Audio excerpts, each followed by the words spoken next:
નમસ્કાર વિદ્યાર્થી મિત્રો, સરસ્વતી ગ્રુપ ઓફ એજ્યુકેશન દ્વારા ચાલતા આ ઈ લર્નિંગ પ્રોગ્રામમાં હું બ્રિજેશ સાકળેચા આપ સૌનું હાર્દિક સ્વાગત કરું છું. તો આપણે ધોરણ 10 ની અંદર સાયન્સ સબ્જેક્ટ ની અંદર ચેપ્ટર નંબર 13 નો અભ્યાસ કરતા હતા કે જેનું નામ છે વિદ્યુત પ્રવાહની ચુંબકીય અસરો. તો એની અંદર આપણે લાસ્ટ લેક્ચર ની અંદર ઇલેક્ટ્રોમેગ્નેટ વિશે ભણ્યા. યાદ છે ઇલેક્ટ્રોમેગ્નેટ? ગુજરું વીંટાળવાનું નરમ લોખંડના ગર્ભ ઉપર એટલે ઇલેક્ટ્રોમેગ્નેટ ઉત્પન્ન થાય કે જેનો આપણે વિવિધ જગ્યાએ ઉપયોગ જોયો હતો. હવે ત્યાર પછી લોક લાગણીને ધ્યાનમાં રાખી અને આપણે આપણું નવું સોપાન એટલે કે ત્યાર પછીનો ટોપિક નંબર 13.3 ચાલુ કરીએ છીએ કે જેનું નામ છે ચુંબકીય ક્ષેત્રમાં મૂકેલા વિદ્યુત પ્રવાહ ધારિત વાહક પર લાગતું બળ. તો તમે આગળ પાઠની સિક્વન્સ જુઓ તો પહેલા આપણે ચુંબક વિશે ભણ્યા, પછીના 13.2 ટોપિક હતો એની અંદર આપણે જે 13.1 ટોપિક હતો એમાં આપણે ચુંબક વિશે ભણ્યા, ચુંબકીય ક્ષેત્ર રેખાઓ, પછી ગજિયા ચુંબકનું ચુંબકીય ક્ષેત્ર કેવું હોય આપણે બધું જોયું. પછી ત્યાર પછી મૂવ સ્વિચ ઓન કરી અને આપણે 13.2 માં આવ્યા, ત્યાં મૂવ થયા. તો 13.2 ની અંદર આપણે જોયું કે વાહક તાર માં વિદ્યુત પ્રવાહ પસાર કરો તો ચુંબકીય ક્ષેત્ર કેવું ઉત્પન્ન થાય. જેમ કે સુરેખ વાહક તાર હોય તો એમાં વર્તુળાકાર, પછી યાદ કરો લૂપ હોય તો એમાં રિંગ બનતી હતી, બે સમકેન્દ્રીય વર્તુળો જેને કહેવાય. તો ત્યાર પછી આપણે એનો ઉપયોગ કરીને સોલેનોઇડ બનાવ્યું અને છેલ્લે આપણે ઇલેક્ટ્રોમેગ્નેટ બનાવ્યું.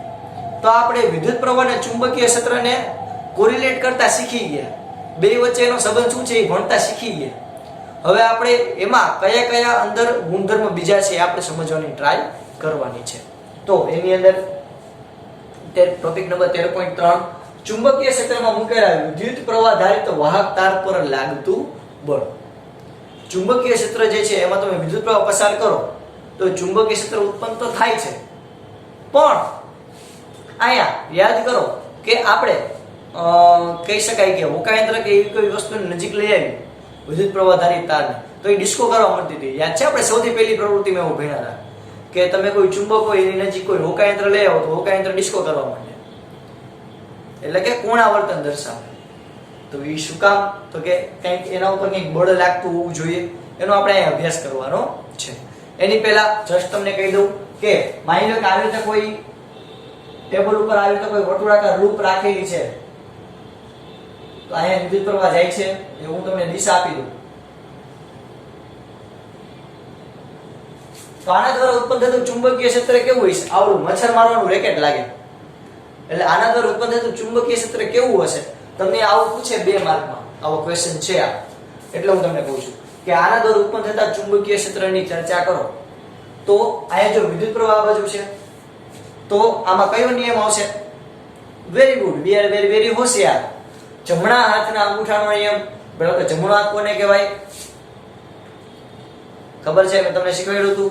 તો આ જે જમણા હાથનો નિયમ છે એ યાદ છે? આમ કહેતો તો Thums Up, taste the thunder. આપણે અહીં જો આ તુફાની જ કરવાનું બધું. તો અહીં જો થમ્સ અપ જે છે એનો જે એટલે કે અંગૂઠો જે છે એ અંગૂઠાને વિદ્યુત પ્રવાહની દિશામાં રાખવાનો.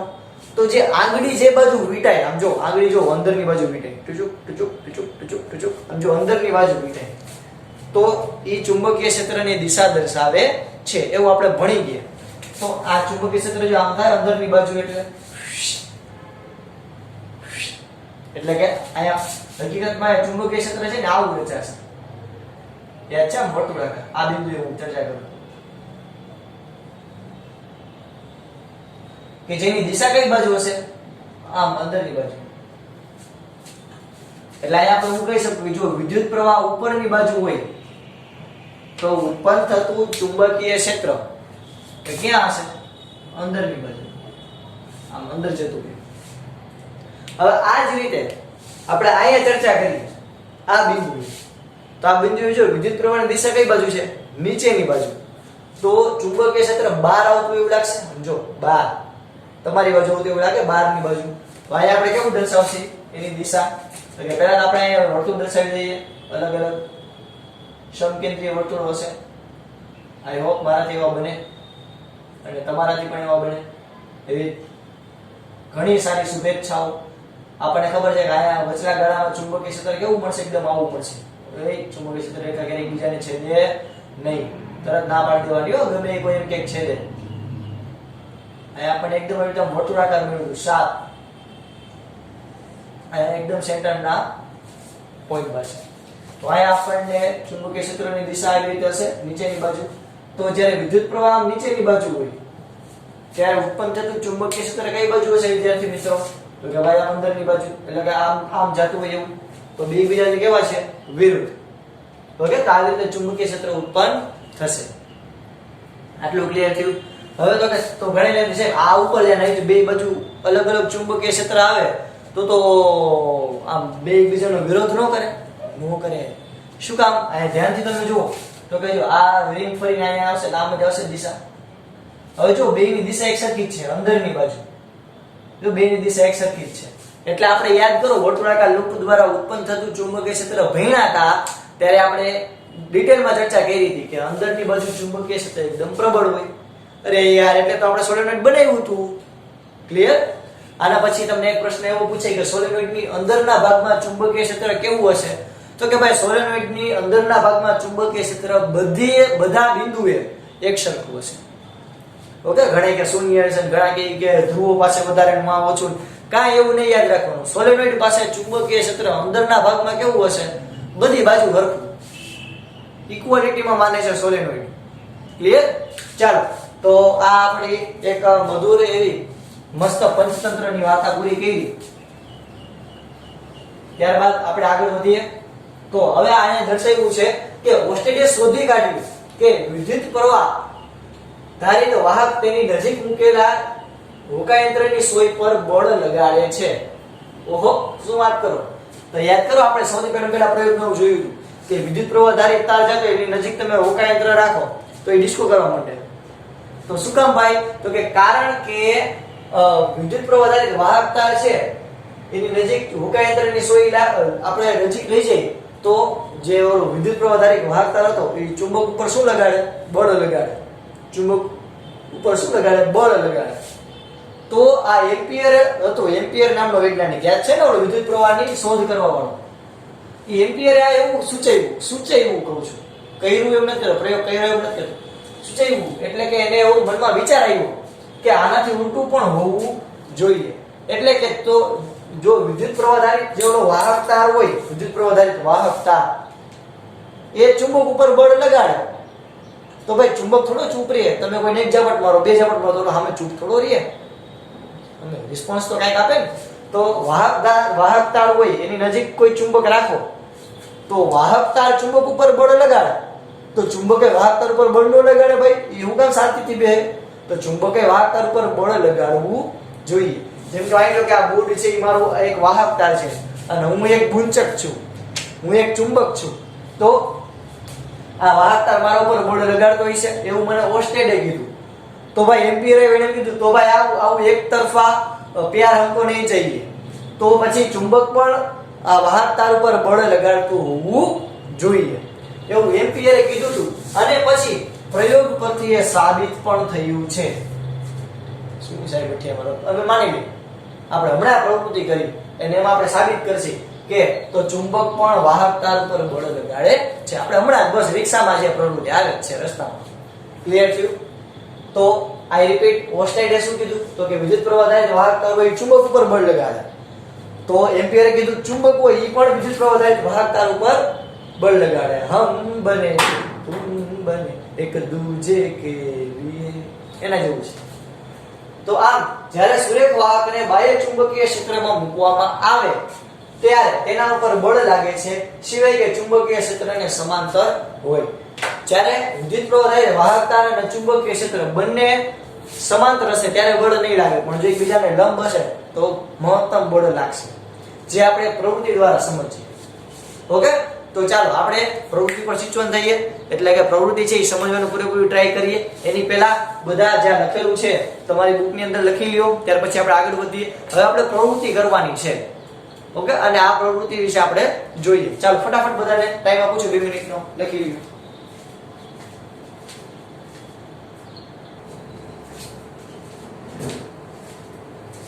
ચાલો વિદ્યાર્થી મિત્રો, તો આપણે ફરી પાછી પ્રવૃત્તિ કરીએ. તો આ અગત્યનો ક્વેશ્ચન છે 3 માર્કની અંદર વારંવાર પૂછાતો ક્વેશ્ચન. શું છે સમજીએ. તો કે પ્રવૃત્તિ શું કરવાની, તો કે ભાઈ આપણે વાહક અને ચુંબક એની વચ્ચે લાગતું બળ અને ચુંબક અને વાહક એની વચ્ચે લાગતા બળ એની આપણે ચર્ચા કરતા. તો આપણું ટાઇટલ કંઈક આવું છે, ચુંબકીય ક્ષેત્રમાં મૂકેલા વિદ્યુત પ્રવાહ ધારિત નાના એલ્યુમિનિયમના સળિયા ઉપર લાગતું બળ. ચુંબકીય ક્ષેત્રની અંદર મૂકેલા એલ્યુમિનિયમના વાહક તાર હોય કે જેમાં તમે વિદ્યુત પ્રવાહ પસાર કરો તો બે વચ્ચે શું બળ લાગે છે એની આપણે ચર્ચા કરવાની છે. તો પહેલા તો આપણે પદ્ધતિ જોઈ અને પદ્ધતિ વાઇઝ સ્ટેપ બાય સ્ટેપ આપણે આકૃતિ દોરતા જઈએ કે જેથી એવું ન થાય કે પહેલા આકૃતિ આપી દીધી પણ તમને કઈ ખબર જ ન પડે શું છે. તો જો સૌથી પહેલા પદ્ધતિની ચર્ચા કરીએ. સૌથી પહેલા એક નાનો એલ્યુમિનિયમનો સળિયો લો, તેને આકૃતિ મુજબ, આકૃતિ છે જ નહીં તો આપણે હમણાં દોરશી, બે વાહક તાર વડે સમક્ષિતિજ રહે તે રીતે લટકાવો. તો કે જો પહેલા તો એલ્યુમિનિયમના સળિયાને એમ કીધું સમક્ષિતિજ લટકાવો, એટલે કે આ માની લો કે આ જમીન હોય તો જમીનની ઉપર સમાંતર રહે એ રીતે, એટલે કે આવી રીતે આમ આમ સીધું આવી રીતે આમ ને ઊભું ને એમ સીધું સમક્ષિતિજ, આને કહેવાય સમક્ષિતિજ એટલે જમીનને સમાંતર એવી રીતે રહે તે રીતે લટકાવો એમ કીધું. તો જો પહેલા તો આપણે એક મસ્ત મજાનું સ્ટેન્ડ દોરીએ. શું દોરીએ? સ્ટેન્ડ.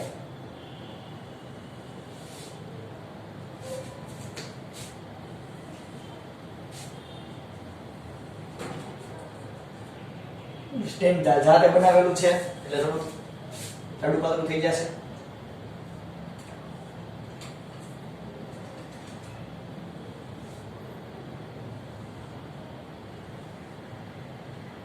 જો સેમ તમારે આ રીતે આકૃતિ દોરવાની છે.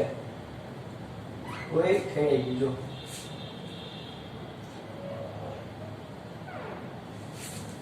ઓકે, તો આ એક મસ્ત પ્રકારનું પહેલા તો સ્ટેન્ડ થયું આપણું. હવે આમાં એલ્યુમિનિયમનો કોઈ તાર છે એને સમક્ષિતિજ રહે એ રીતે આપણે રાખવાનો છે. તો ચાલો આપણે એલ્યુમિનિયમના તારને સમક્ષિતિજ રહે તે રીતે રાખી.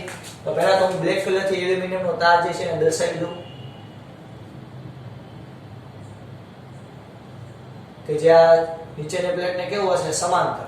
આવી રીતે આ ફોર એક્ઝામ્પલ એલ્યુમિનિયમનો તાર હોય તો જમીનને આમ સમાંતર આવી રીતે. ઓકે, ચાલો આપણને કીધું કે એવી રીતે લટકાવો કે આકૃતિ મુજબ બે વાહક તાર વડે સમક્ષિતિજ રહે તે રીતે. તો આપણે પહેલા તેને લટકાવવા માટે શું કરવું પડશે? તો કે આ બે વાહક તાર લેવાના કીધા, એટલે કે હું અહીંયાથી પહેલા તે આને ટીંગાડું, અહીંયા મેં એક વાહક તાર વીંટાળી દઉં,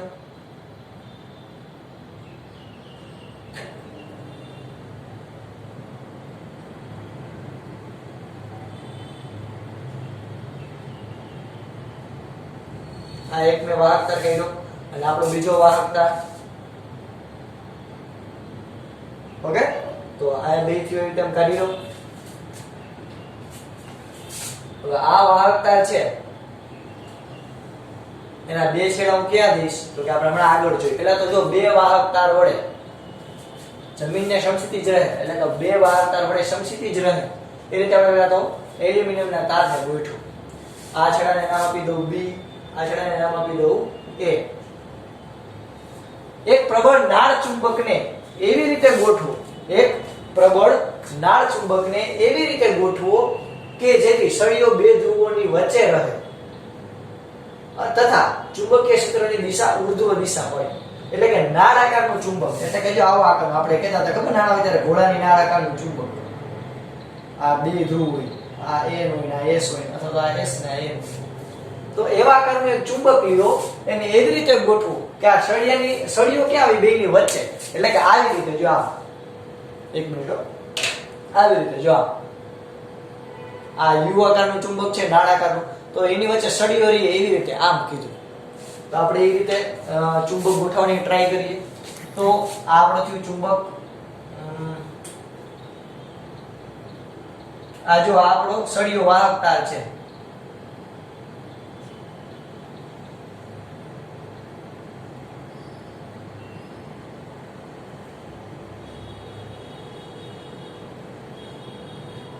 ઓબવિયસ વાત છે કે વાહક તારને આમ ચુંબકની હોરો તો કઢાય નહીં, એટલે આપણે શું કરશું? આપણે થોડીક આની દિશા ચેન્જ કરી નાખીએ.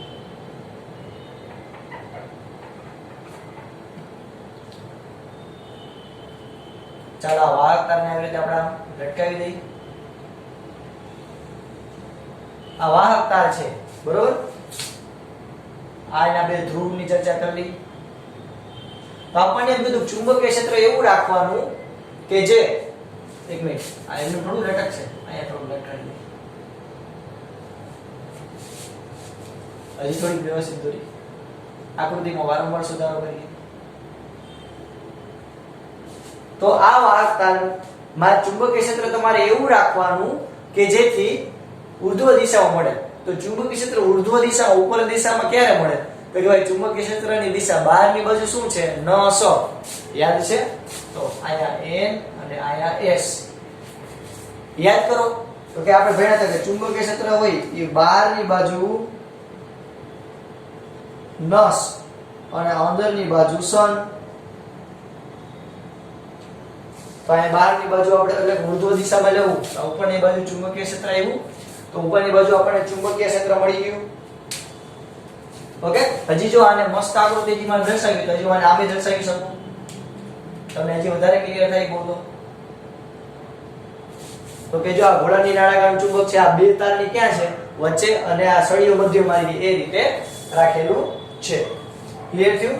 હવે તો કે ત્યાર પછીનું સ્ટેપ, સળિયાની સાથે શ્રેણીમાં બેટરી, કળ અને રિયોસ્ટેટ જોડો. તો સળિયાની સાથે, આ સળિયાની સાથે શ્રેણીમાં આપણે શું જોડવાનું? તો કે બેટરી, બીજું એની સાથે રિયોસ્ટેટ એટલે કે ચાલિત અવરોધ. આ બેટરી છે અને એની સાથે કળ, સ્વિચ કે જેનું આમે દર્શાવવું ચાલે.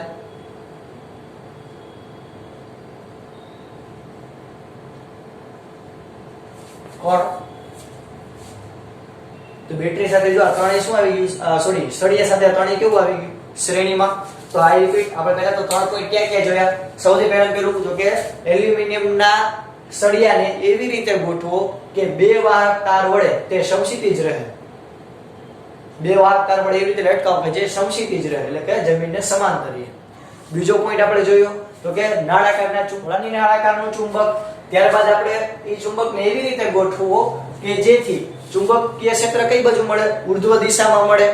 ઓકે, ત્યારબાદ આપણે એ જોયું કે સળિયાની સાથે શ્રેણીની અંદર બેટરી, અવરોધ અને કળ એટલે કે સ્વિચ એને જોડો. ચોથો પોઈન્ટ આપણે જોયો કે બી થી એ દિશામાં વિદ્યુત પ્રવાહ પસાર કરો. પાંચમો પોઈન્ટ જોયો કે એની ઉલટાવો અને પછી અવલોકન કરો. અને છઠ્ઠો પોઈન્ટ જોયો કે ચુંબક જે છે એના ધ્રુવને ઉલટાવી દો તો તમને શું અવલોકન મળે છે. તો અહીંયા આપણે પદ્ધતિ પહેલા તો આ પ્રયોગની પૂરી થઈ. હવે આપણે આ પ્રયોગનું અવલોકન જોઈએ. તો હું તમને એનું ન દેખાડી શકું કે જો આ હવે આમ થશે, તો એ મેં તમને ગોખાવ્યું કહેવાય. આપણે રિયલમાં પ્રવૃત્તિ કરીએ અને સમજીએ કે અહીંયા આપણને કેવું અવલોકન મળે અને એના ઉપરથી આપણે અવલોકન લખીએ. ક્લિયર? તો આ ઓનલાઈન લેક્ચરની અંદર હું તમને મારા આપણે કરેલા પ્રયોગ દ્વારા, પ્રેક્ટિકલ દ્વારા હું તમને જણાવું છું કે આમાં કેવી રીતે બળ લાગશે. તો આ બધા તમે વિડિયો જોવો જોઈએ, ત્યાર પછી આપણે અવલોકન જોઈએ. And if we bring a strong horseshoe magnet and place it like this, we will now switch on the current. Observe what happens. Well, wasn't that dramatic? As soon as the current is switched on, the wire experiences a kick. Observe it again. So when we reverse the direction of current in the wire, the force on the wire also reverses. તો આપણે video ઉપરથી જોયું કે કેવી રીતે સ્થાનાંતર થાય છે. તો આના ઉપરથી આપણે અવલોકન ઉપર ફટાફટ આવીએ. તો અવલોકન શું કહે છે? તો કે જો અવલોકન કરતા જણાય કે સળિયો ડાબી બાજુ ખસે છે.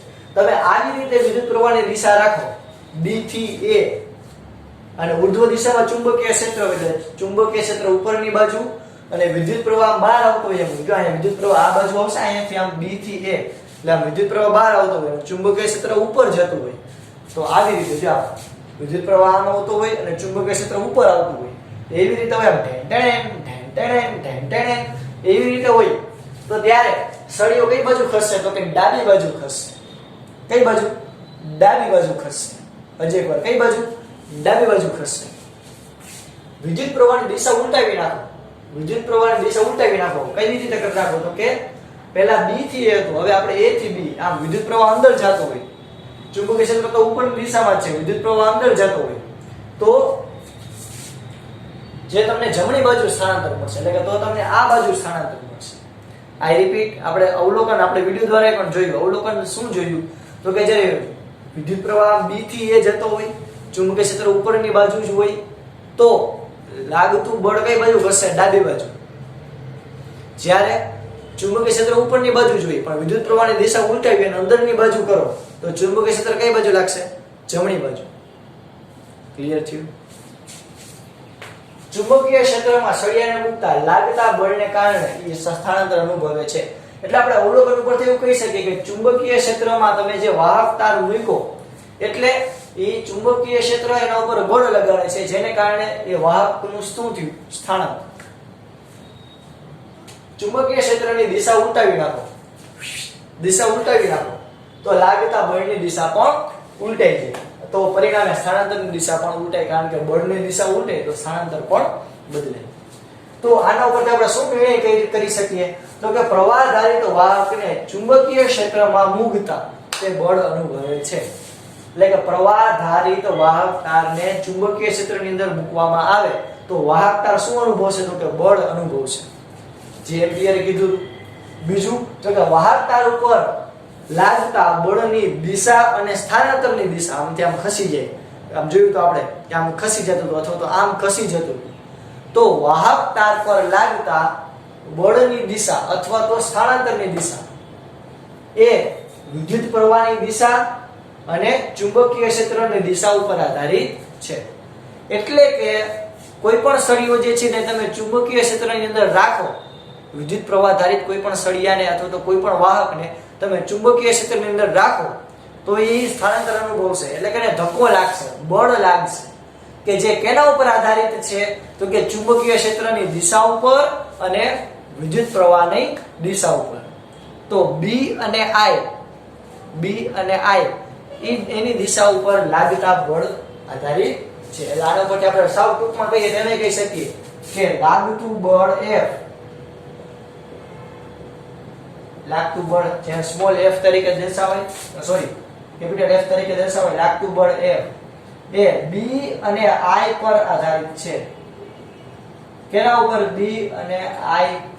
B એટલે ચુંબકીય ક્ષેત્ર, I એટલે વિદ્યુત પ્રવાહ. તો B અને I, okay.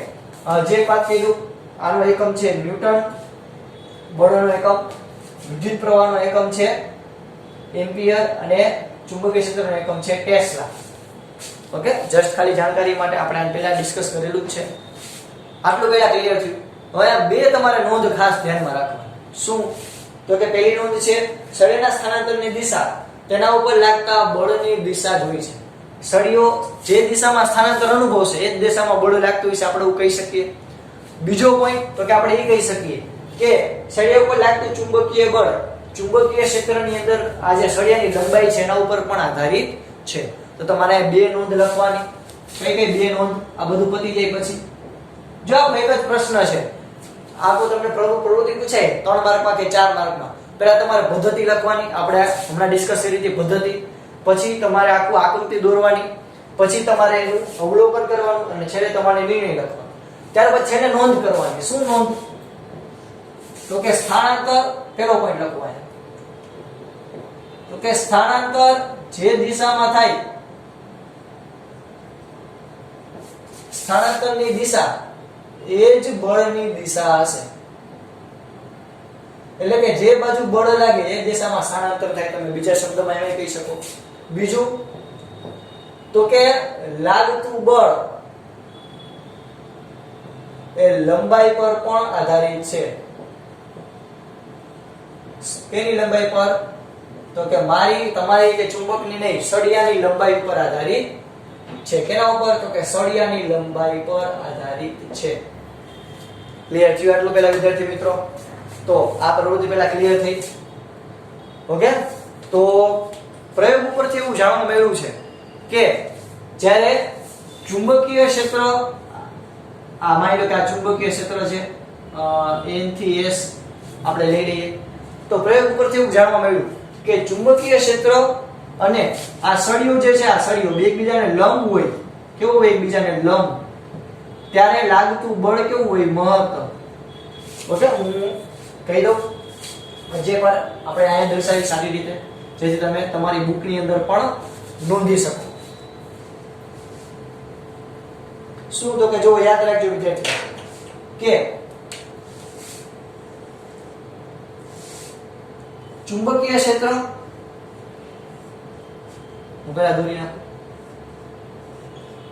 n s n s n s n અને s સ્માર્ટ વર્ક કરીએ તો જો બે કિસ્સા ખાસ યાદ રાખજો જે આપણે પ્રયોગ ઉપરથી સાબિત થયા છે કે આ ચુંબકીય ક્ષેત્રને લંબ જો સળિયો હોય, આપણો આ સળિયો છે b થી a વાળો, એ ચુંબકીય ક્ષેત્રને લંબ હોય તો લાગતું બળ F કેવું હશે તો કે મહત્તમ હશે. કેવું હશે?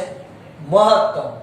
જ્યારે ચુંબકીય ક્ષેત્રને સમાંતર સળિયો હશે એટલે કે થીટા ખૂણો કેટલો બનાવે 0 ડિગ્રીનો, બે એકબીજાને સમાંતર હશે ત્યારે લાગતું બળ કેવું હશે? 0 ન્યૂટન. ઓન નથી હો, 0 ન્યૂટન, એટલે કે ઓન નહીં, 0 ન્યૂટન. આમાં મહત્તમ હશે, આમાં ન્યૂનતમ 0. ઓકે, એટલે કે આપણું ચુંબકીય ક્ષેત્ર આમ હોય, ચુંબકીય ક્ષેત્ર હોય ફોર એક્ઝામ્પલ જો હજી એકવાર ચુંબકીય ક્ષેત્ર આમ હોય n થી s, ચુંબકીય ક્ષેત્ર જો આમ આ ઢાળનો એરો દર્શાવે તમે માનો તો ચુંબકીય ક્ષેત્ર આમ હોય અને જો સળિયો એને આવી રીતે ઊભો રહે, આમ લંબ ઊભો રહે તો લાગતું બળ કેવું હોય છે? એકદમ મહત્તમ બળ લાગશે, બહુ મોટું બળ લાગશે. જ્યારે ચુંબકીય ક્ષેત્રને સમાંતર સળિયું હોય છે ત્યારે લાગતું બળ કેવું હોય છે? 0. આ બે કિસ્સા યાદ રહે. અહીં આપણે એક પ્રવૃત્તિ કેવી થઈ પૂરી. તો આ આખું ક્વેશ્ચન તમારે કેટલી વાર લખવાનું? 2 વાર, એકવાર બાકી બુકમાં ને એકવાર રફ બુકમાં. અને ખાસ આઈએમપી ક્વેશ્ચન છે તો આપણે યાદ પણ રાખવાનું છે 3 માર્ક કે 4 માર્ક માટે. ઓકે વિદ્યાર્થી મિત્રો, અહીં સુધી રાખીએ. જય ભારત, જય હિન્દ.